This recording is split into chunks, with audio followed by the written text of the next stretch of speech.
Yeah. Okay. So let's see. So we have a donut, so that shows that we are in North America, I guess. Yeah, that's right.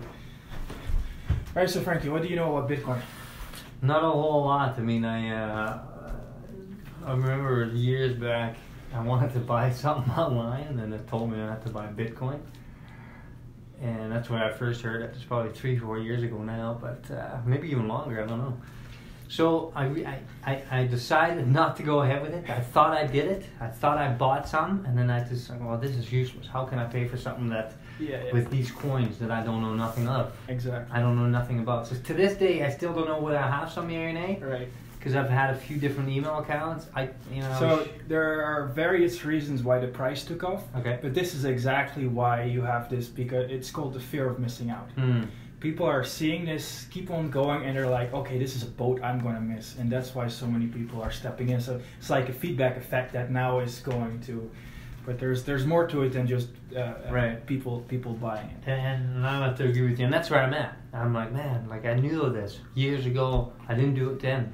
So, like you were saying, the fear of loss is something that fear of missing out. What should I do now? Should I buy some? Should I get some? So over the last couple of weeks, in fact, the last 3 or 4 weeks, I've actually bought maybe $300 worth of Bitcoin. Kind of just, At what price? Canadian dollars. As far as Canadian dollars per Bitcoin? Yeah. How much did I get? No, how much did you? What was the price when you bought them? Like how much?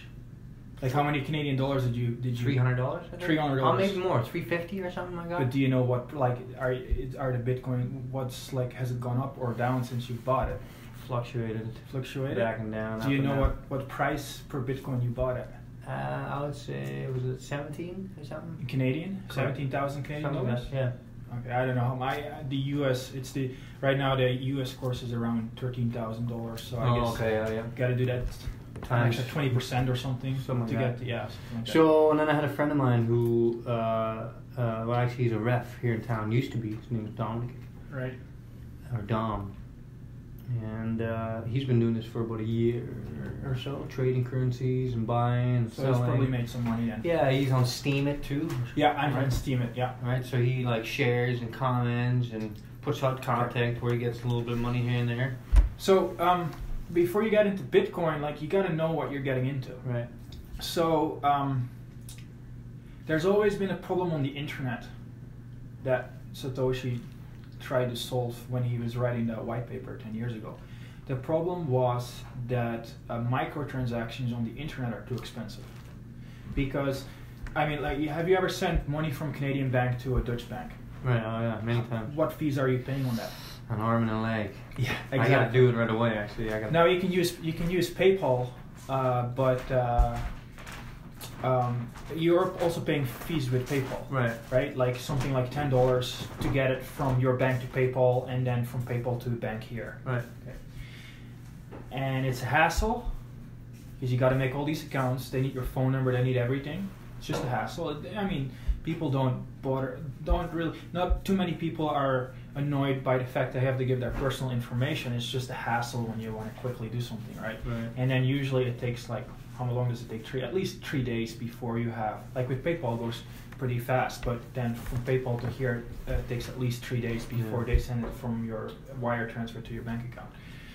So, and the reason why it's always been like that with the current financial system is because there are so many disputes, you need these mediators. Transactions can always be reversed. Like if you have a store and you sell something and somebody buys using credit card, it can take up to 60 days before you're absolutely sure you got that money. Right. Because if it happens to be bought with fraud or like, then the transaction can be reversed. Another thing, my brother, he is in South Africa right now, and he was trying to, I don't know the whole story, but anyway, some guy locked what his PIN code was and then did a little trick and he stole his bank card. Within 20 minutes, he had taken $800 off his account. But it was a Dutch bank card. It takes like 3 days before there's enough back and forth, right? So he called CardStop his bank account was blocked before the transaction was finalized. Yeah. But that guy has his money in South African currency in rand, so it's that bank that he went through, that South African bank, who is the victim. They lost the money. My brother didn't lose any money. His bank didn't lose any money. It was that South African bank that lost the money. So Satoshi wanted to make a digital currency where anybody can participate in the system without having to trust anybody else and without people being able to cheat. No middlemen. No middlemen, yeah. And there's been, like, in the last 20 years, there's been lots of people trying to do that. The problem was always double spend. Like, at its core, Bitcoin is just a big database with account numbers and how much coins are on each account. The problem is that if I make a transaction, it's data. You can copy data very easily, right? How do you prevent that I spend the same coins twice or 3 or 4 times? So that's what Satoshi solved. If you read the white paper, it's 9 pages. It's not super easy, but he's a very good writer. He explains it very well. If there's concepts you don't understand, you can Google them. You can go on Wikipedia. You don't need any math. You don't need any code. I would say that most people, if they really want to, they can understand this mechanism. It took me a full week to get a grasp on it in the beginning, and then I've been constantly learning more and more. Since 2011. 2011 was when I first heard about it, and I had 11 bitcoins at one time. I sort of was some mental illness, and I did some stupid things with it. But anyway, so here's what you need now. Bitcoin around 2002. Okay. When Bitcoin was first released, it was just like play stuff. It wasn't worth anything. And so sending transactions was completely free. And so they were worried when the network was small that people were going to take advantage of the fact that it was free and it wasn't worth anything. You could easily spam that network and make it really difficult for anybody else to do something with it, just like with email, right? So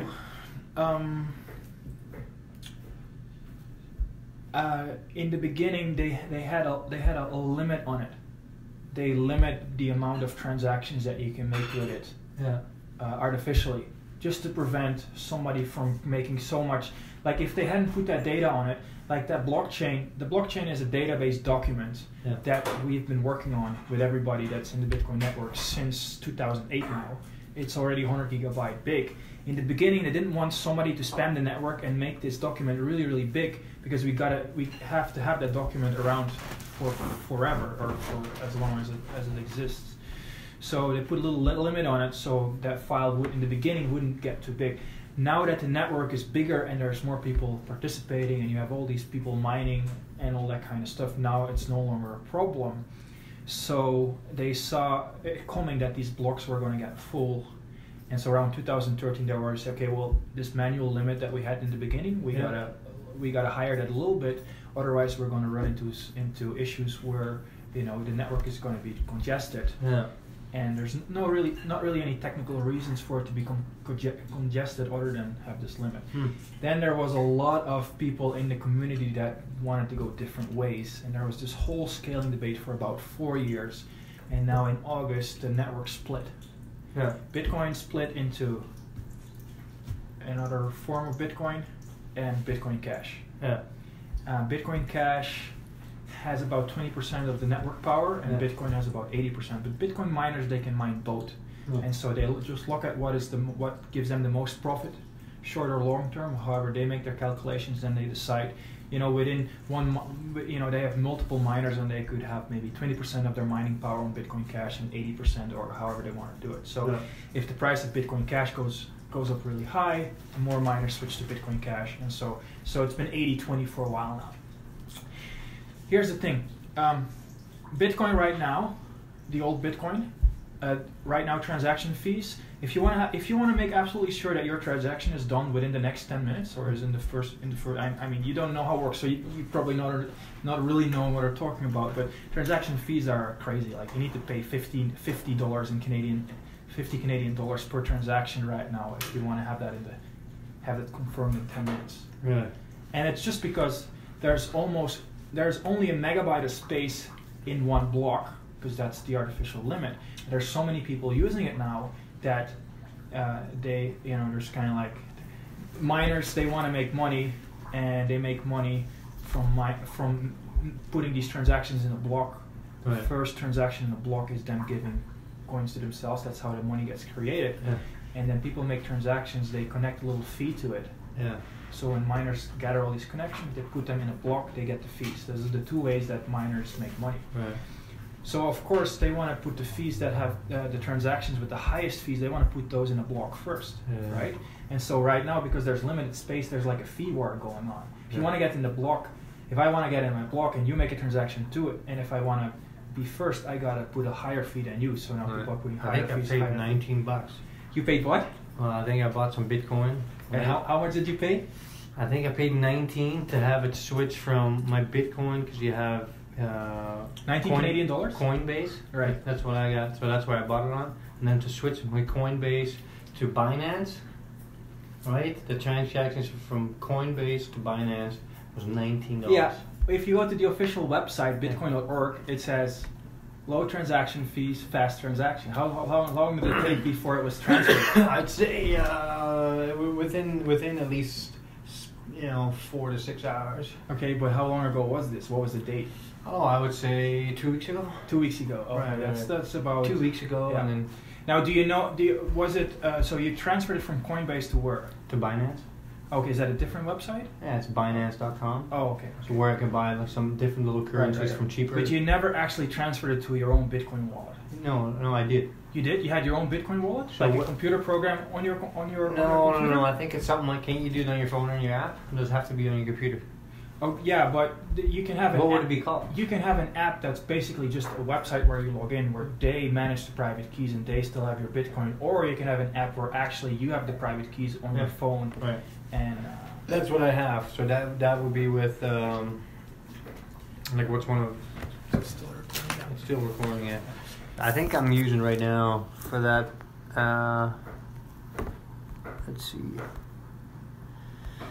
Like blockchain. So I buy my stuff from. Oh, okay. Yeah. So blockchain.info is a web wallet. Okay. Yeah. So that means that they have your Coinbase they have is your not a wallet.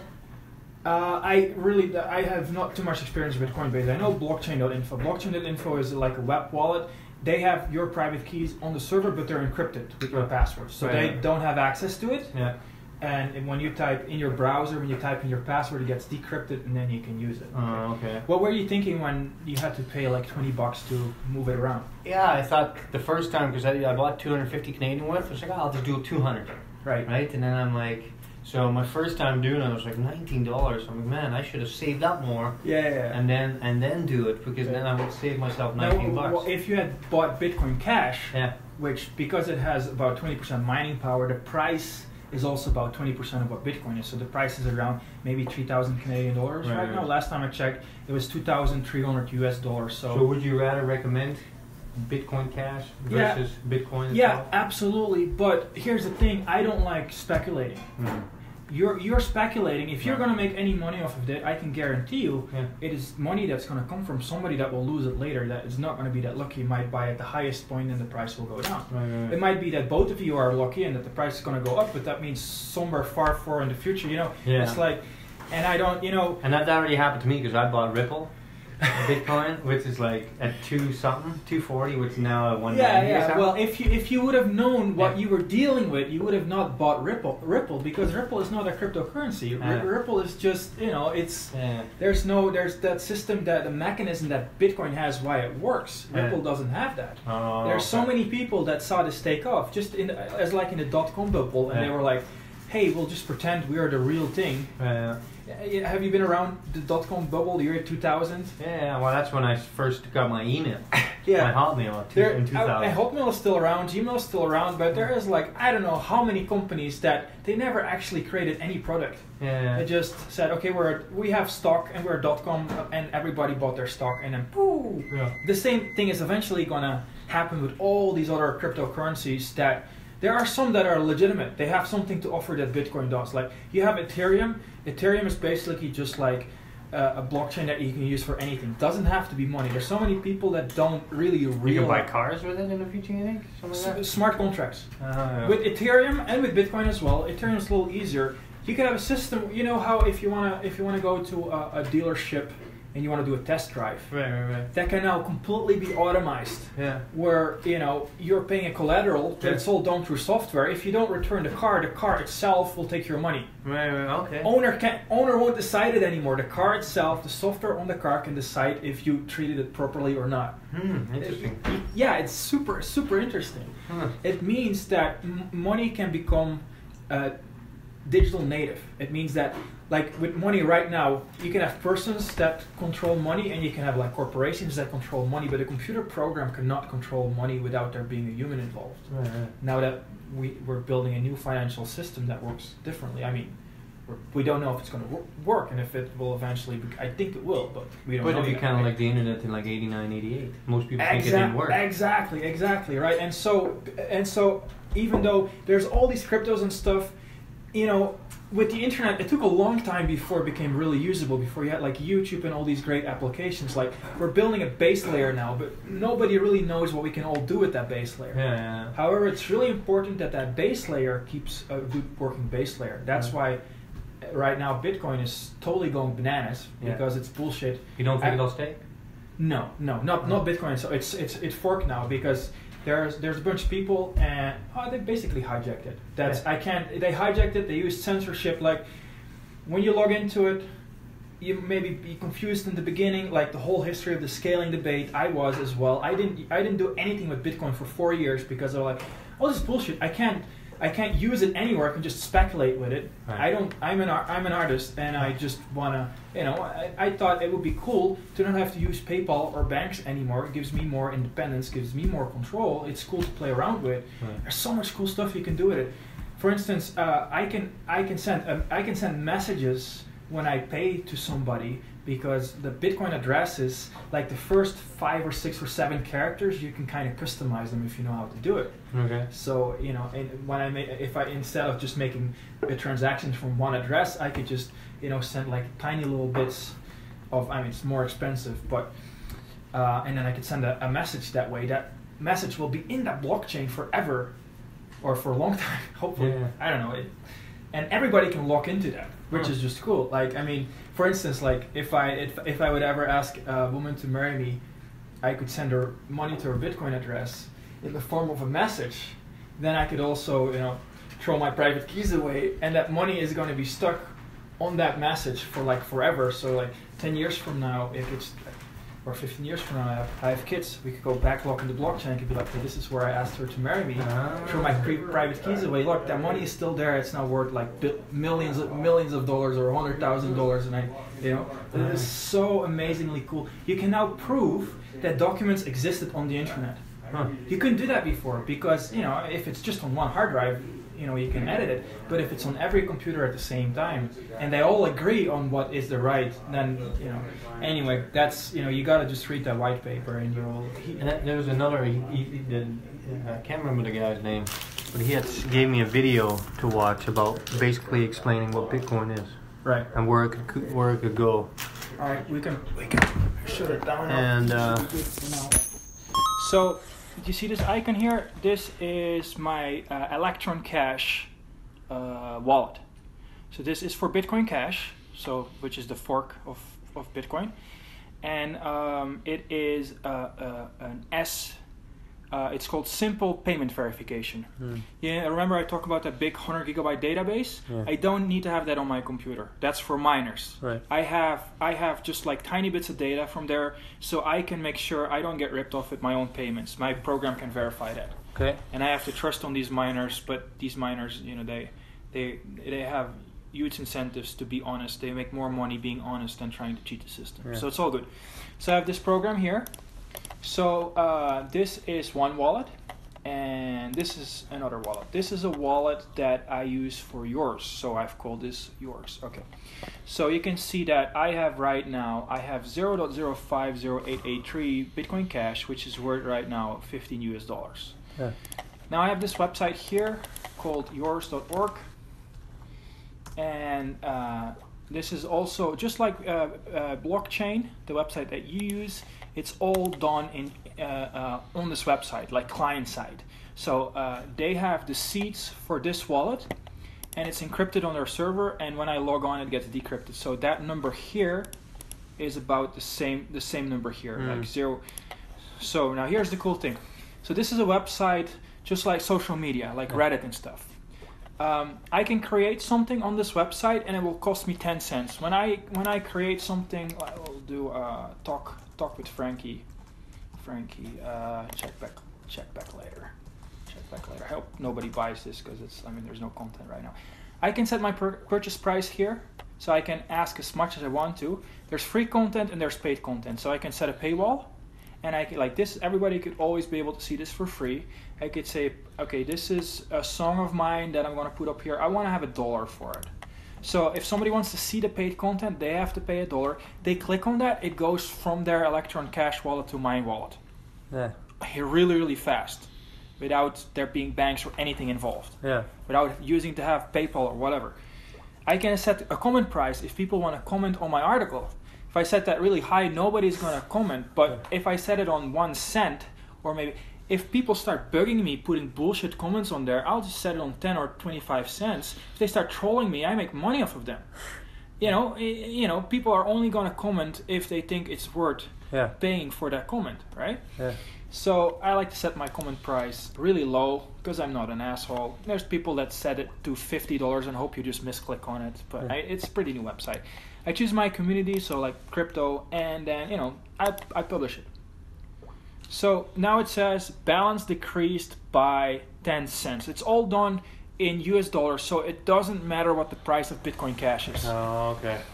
That's why if the market crashes, if the market crashes, this number here is going to go down, but my Bitcoin Cash will be exactly the same. Right. And so it really doesn't matter that much to me. Now, do you see here where it says unconfirmed? Yeah. This has already, what has happened now is this website has now broadcast this transaction. That transaction has already spread out over the internet. It's being spread out over the entire internet now. And here it says, it's saying unconfirmed. And I can do view on Block Explorer. And here you can see on a Block Explorer, you can see this transaction. You can see it was done the date that it was done, and from what wallet to what wallet it was sent. And the fee I'm paying right now is $0.01 US, so $1 cent, which is like 100 times cheaper, or more than 100 times That's cheaper. Quick, man. Yeah. Well, okay. It's still if you would make a Bitcoin transaction, it would be exactly the same. It would also say unconfirmed. Right. But because with Bitcoin Cash, instead of 1 megabyte, the blocks are 8 megabytes. Right. And because it's a fork that's only been around since August, Bitcoin Cash right now does about 35,000 transactions per day. Yeah. Bitcoin does 400,000 transactions per day, and the blocks are full. Yeah. So Bitcoin Cash has a block size that's 8 times the size. So it can do 8 times 400,000 transactions before that block is so full that another fee war starts, and the fees go. I mean, as people are going to use this more, the fees will go up. Yeah. So it's not going to go down anytime soon. What? It will never go down. What do you mean? Like the fees. Well, if the usage it depends on the miner. If usage go down, like how can you become a miner? What is a miner?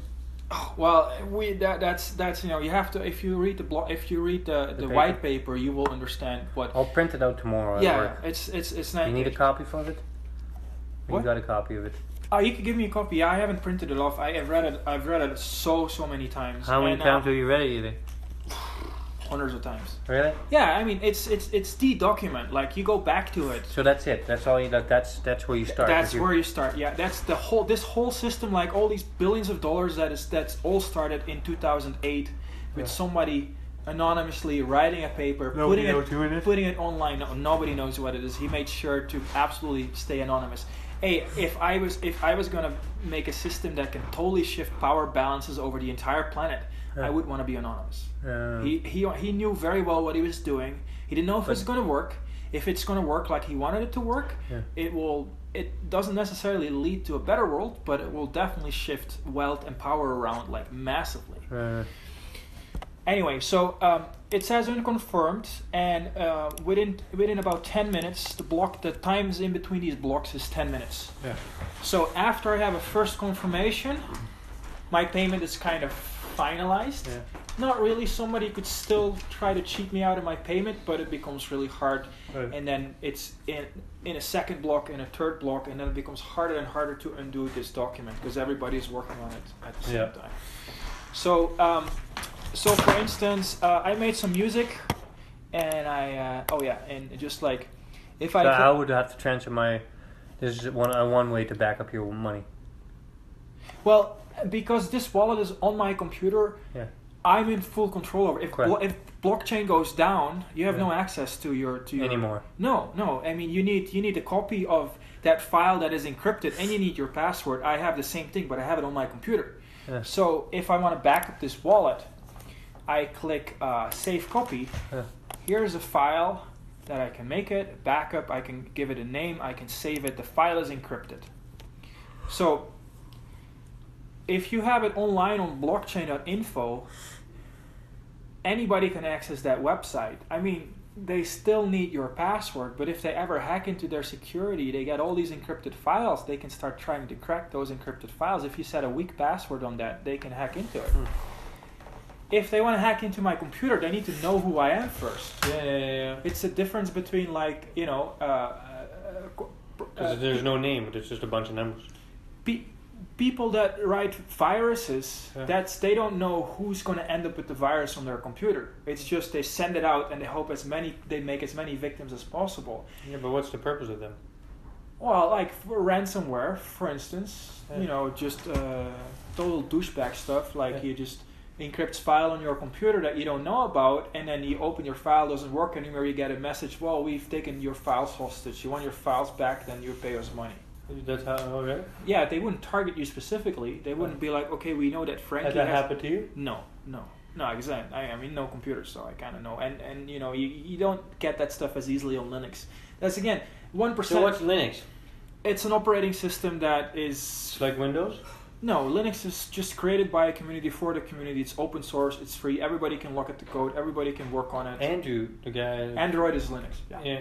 Oh yeah. Yeah. Huh. It's open. Like and routers and TVs. There's like billion devices that run Linux. And crypto and Linux. It's kind of the same community. It's people. They understand the different. They like Linus Torvalds, who created Linux. He could have asked money for it, but that was never, he wanted to make, he wanted to make it for himself, and he was okay with sharing it with the rest of the world. And then people joined in, and it became super big, and it's still open, and it's still free, and it doesn't cost any money. And you're a way smaller target with Linux because only like 5% of the computers run it. Yeah. So if you're gonna make a virus and you wanna, steal money from people, are you gonna put time into possibly get 5% or 95%? No, everybody focuses towards Windows. Yeah. That's so you're a smaller target when you're using Linux because people are not going to target you as much, and it's safer because the code is open. So there's so many people looking at the code. So when a problem is found, when Microsoft finds a problem in their code, they might not even share it with you. Okay. Let's say that there's such a big bug in Windows that the program is going to stop working. They're probably not. Right now it's free, but in the old times you had to pay for Windows. Yeah. They probably wouldn't tell everybody, our software sucks. Yeah. With Linux, Anyway, we're getting a little off track here. Right now you can see that this changed. I now have my first confirmation. So this was, and now you'll see here one confirmation. Now with Bitcoin Cash, because those blocks are not full, everybody will get that. Everybody that makes a transaction will have this confirmation within 10 minutes. If I make a Bitcoin transaction now, I'd have to already pay like $40 or $50 or maybe even $60 to make sure I get that confirmation without 10 minutes. So now so here it says included in block. So this is a block that was mined by a miner. The first transaction is that miner giving coins to himself, and then there's all these transactions in here. There is these are not transactions, these are inputs. There's 4,800 inputs in it and 522 outputs, and one of them is mine. And so now this block is being spread out to all the miners that are going to agree that this is the block that they're going to build upon. So it's a document that becomes really, really hard to undo. So one block, you could undo one block if you have half of the network power. You could start making a fake block faster than the honest network can make the real block. Yeah. But after a second block is built on top of this block, and a third block, and a fourth block, those are the confirmations. Every 10 minutes a block is made, your transaction is in one block, it's one confirmation. Then as soon as the second block is built on top of that, it's two confirmations. When you have 6 confirmations, it's virtually impossible for anybody to undo it. So could you make your own coin, your own currency? Yes, but you're not automatically going to have that network. No, that's right. You start making your own coin with like 4 guys. When it's young, when there's just 4 computers, it would be easy for me to have more power, network power than you guys, and start messing with you guys. Yeah. Bitcoin has this network effect where people have been mining it like for a long time, and now it's become a profession. It's a whole industry, and so there's like they're looking at like millions and millions of hashes per second, which is like you'd have to if I decide today that I want to have 50% of the network power tomorrow, I would have to. It wouldn't even be possible. I'd have to invest a couple $100 million. Those chips still all need to be made. Yeah. Like I'd have to plan at least a couple of years into the future, and then the only thing I could do with it is undo my 10-cent transaction. Yeah. Well, or a mil, but it's not like you can't steal coins. You can only double spend. You can undo somebody's transaction, but it's super expensive. So that's why it is safe is because it's not worth investing money and then killing the system. I could invest $1 billion into hardware, then kill the network. What am I going to do with my $1 billion investment? It's not like that $1 billion investment. If I make that hardware, I could mine bitcoins with it and participate and make way more money than try to kill the network. And that you'll discover that mechanism when you read the white paper. Okay. And the white paper you already sent to me, correct? Yeah, I think I did. So let me show you something on yours here. So as long as I don't click on my seed accidentally. So here are, which I want to do. Here's a music video. Here's the story of Fabian. So this is my content. It's a YouTube video. It's just me playing the piano. Yeah. And I posted it here under art. I put my payment price on 10 cents, and and there were 2 people that bought it, and they tipped me, and I made $6 on that in Bitcoin Cash. Yeah. And when they click here, when they click on vote or on tip or on buy, and even if I have this website closed, and I have my wallet open, if I close this website, you can literally sell anything. Yes. Even if I have this wallet open, I will just see a notification here saying that money has been incoming. So it's really cool. I'm just working and I see instantly that like 30 seconds ago somebody bought my content. And I have that. And how much content do you got? What? Not too much. Like I'm working on another video right now that I'm gonna. But it's just still a young ecosystem. But just like check out my YouTube account. Let's see. So I'm still hosting it on YouTube. It's not gonna last forever. What do you mean? Well, eventually content creators are going to leave YouTube because they can make. Well, yeah, they can make money this way without all the middle guys stealing away from that. How do you make money of YouTube? Only through advertisements. I have an ad blocker on, and so do many people. I don't even see ads. No. No, nobody's making money. When I'm watching YouTube, I'm watching for free. Nobody's making any money of me watching their video content. I don't see those ads. I don't click on those ads. Those people are getting zero. Yeah. I'm willing to pay directly for content that I think is worth. Check this out. I made a stupid meme on our BTC together with another guy, and I made a whole bunch of Bitcoin Cash on it. Let's see, this is the top here. You see this here? The idiocracy of our Bitcoin? This was just like a little, you have seen those little GIFs and stuff. We subtitle it, we made something funny. Now we go in the thread here, and there is a tippr bot that works on Reddit and on Twitter as well. You have a Twitter account? Okay, I'm gonna send you some Bitcoin Cash right now. I think I have some. Okay, so how do I find your Twitter account? Frank Venustrom. Frank VAN. Frank VN. Or it would be FEO88. Go back. Here, you type it in. FEO. I think that's the one. I don't know.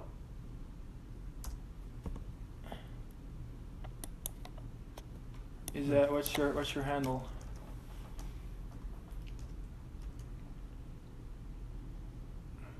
Well, you can search for it.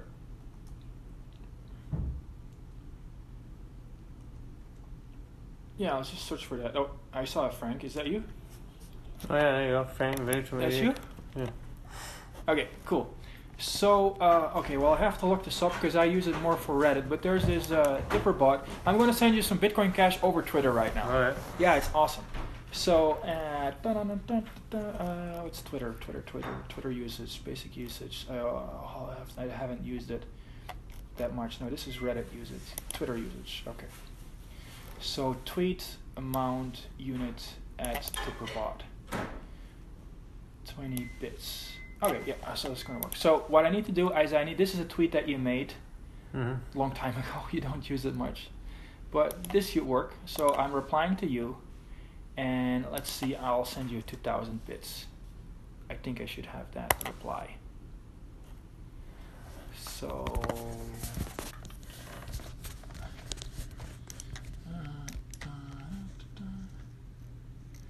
so there's a little software called a bot, like a program that is called a tippr, and he's gonna see that tweet now, and he like this on yours everything is done like on your own wallet, but with tippr it's like the tippr bot has a little bit of Bitcoin Cash, and then you can withdraw and you can send like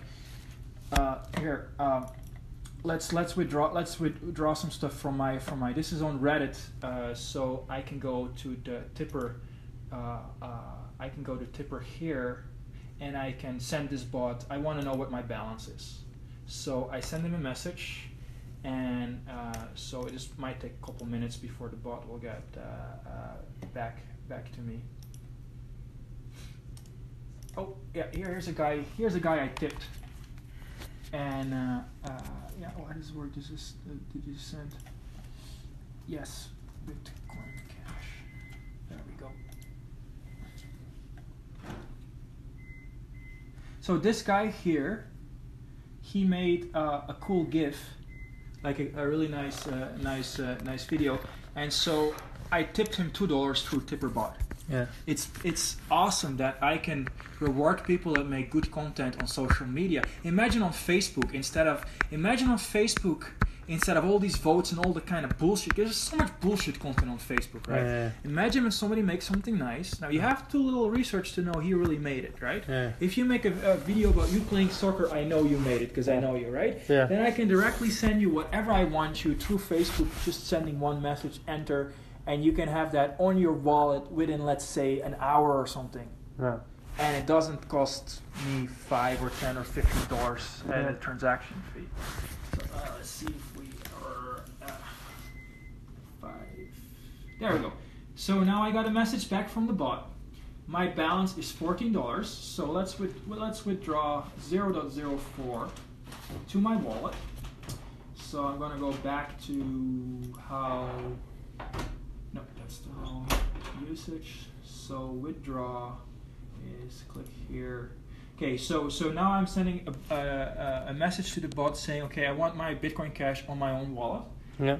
So I put in the amount here, 0.05, and then I'm gonna put one of. So now I choose what wallet I want to have. Yeah.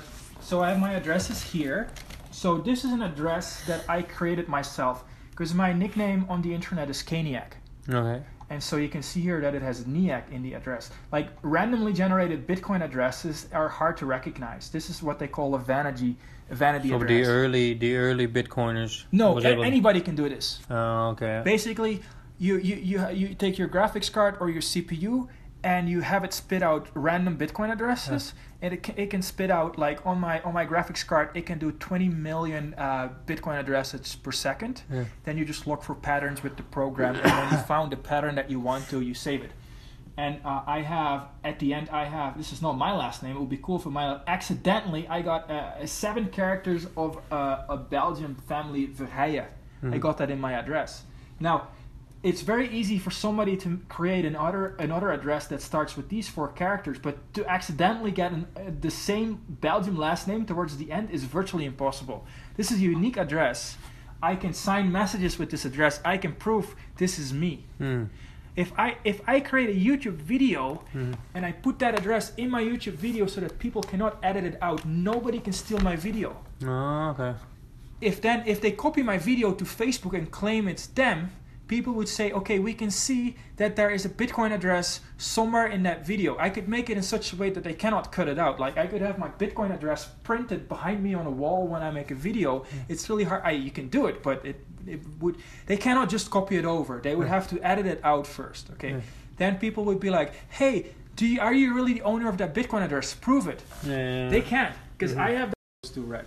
Okay. So if I could, for instance, if I make a post on the internet, I can make that post first. Then I can go to, like, if the link for that post is unique, I can put the link of that post in this message. Then sign it, then edit my post later and put. That means that when people, here's the thing, this message itself, anybody could copy it, right? But if within the message it's a link that is unique to what I created, then anybody can verify that. Okay, well, this guy is claiming to be Caniac, but when we go to that URL, we can see there's a Caniac on there. Let's send him a message, see if it's the same Caniac, right? So it's impossible to fake. Okay. Withdraw. Click here. So I was gonna paste in my my address here, so I'm gonna do that. I was supposed to meet somebody till 9:30. I'm sorry, dude. He just called. We're so excited about this stuff. We're gonna go back to Reddit. There we go. So withdraw amount, address, and what was the amount again that we got? Messages. This is my balance. Okay, let's just withdraw all of it. Let's see what that does. So go back to amount. I think I'm doing it correctly. Send message. Okay, and now we can close this now. I will check it later. If I've done this correctly, then we're gonna just get a pop-up here. There's gonna be a pop-up here when it's incoming. Like it will take a little bit. The bot right now, is gonna see that message, and then he's gonna make that transaction. And it takes like a couple minutes before it's picked up by the network, and it's just spread like BitTorrent from like every computer to every computer, and it pops up on my screen eventually. So it would be cool if that happens correctly. I might have made a mistake in if you type something wrong in that, then you have to fix that. But and so now I can make videos, I can create content like stories, whatever, and I could maybe have a little bit of income every month from that in Bitcoin Cash. I can't do too much with Bitcoin Cash right now. There it is. There it popped up. So it's saying that $15. I mean, this was fast, right? I mean, that's like within a minute, like 2 minutes. Now it says unconfirmed. Within 10 minutes, it's going to be confirmed. Within 30 minutes, it's going to be virtually impossible for anybody to steal. This is mine now. I think it's super cool stuff. On my YouTube account, I'll show you how much I make of YouTube. I'm sorry, it's a long video, but it's so useful. Using this as now, I can make a super cool video, and anybody that watches the video will have a basic explanation that anybody can understand what's so cool about Bitcoin. I mean, speculating is nice and all, but Satoshi wasn't trying to fix the problem of not having enough rich and poor people. He just wanted to have a better payment system for the internet. If everybody only speculates with Bitcoin, eventually nothing is going to happen with it. It's just data on a computer. You're paying 10. Pretty much like you said, it's a has-been. What? It has been. I mean, it's not going to fluctuate more than. You think it'll go up to 50 to 100,000? I have no idea, but it really doesn't matter if you use it as a currency. Yeah, it doesn't matter unless it is. Do you invest in the US dollar to become rich with it? No, or do you just buy some when you go to the United States so you can buy stuff with it? Yeah, that's right. What if you never have to buy, and what if you can go to Thailand or whatever country in the entire world without ever having to do that with your money because you just have it on your phone and it's accepted? this is something for in the future. Bitcoin isn't accepted everywhere, and it's never. Bitcoin itself is, it's split. Okay, and there's some people that want to go in that direction. I think those people are kind of malicious and have deceived a whole bunch of people, and we'll see what happens with that. Bitcoin Cash is what I support. I like Ethereum. I like Dogecoin.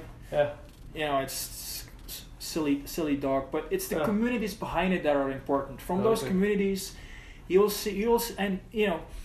going to see in the future, you're going to see new political parties being formed that will be funded by this, without any government being, or without any other power system being, okay, we don't want to have those people in politics, we're going to block their money.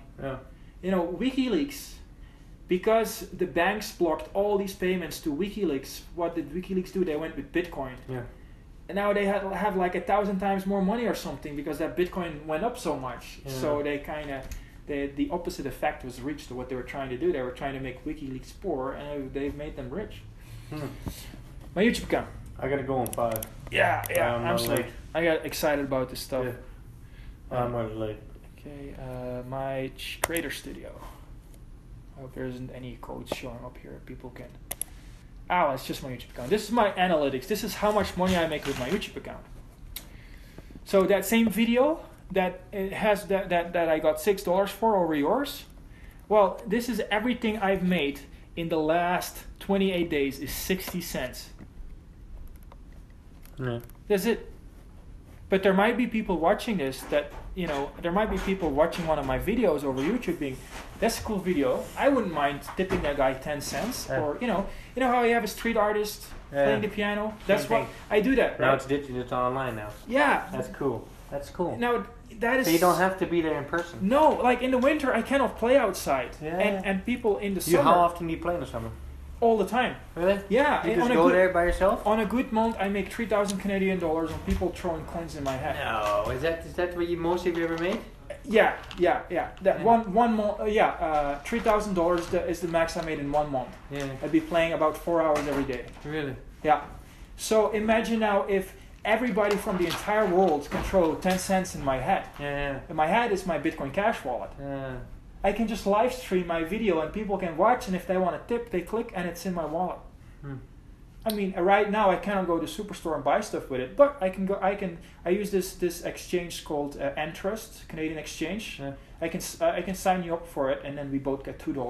Oh, no. And then if your Bitcoin goes up, and we can send it there, and then you can sell it. So if I have a little Bitcoin Cash at the end of the month, I can send it to whatever. Hopefully, while people send me Bitcoin Cash, I hope the price is going up. I get more Canadian dollars for it. But if it goes down, I just keep it until it goes up again. It doesn't really matter. And if the price goes down, then... And that's Bitcoin Cash? Yeah, that's Bitcoin Cash. Yeah. And Bitcoin Cash has a fast-growing... Bitcoin got hijacked. A lot of people left Bitcoin. They're all back now. They're back in Bitcoin Cash. They're excited like me because they know what this can mean for content creators. Yeah. They know it's going to change the internet. Advertisements is going to go away. Yeah. It's gone. Yeah. Anyway, that's it. I'm gonna hopefully that video is still recording, and I need. There we go.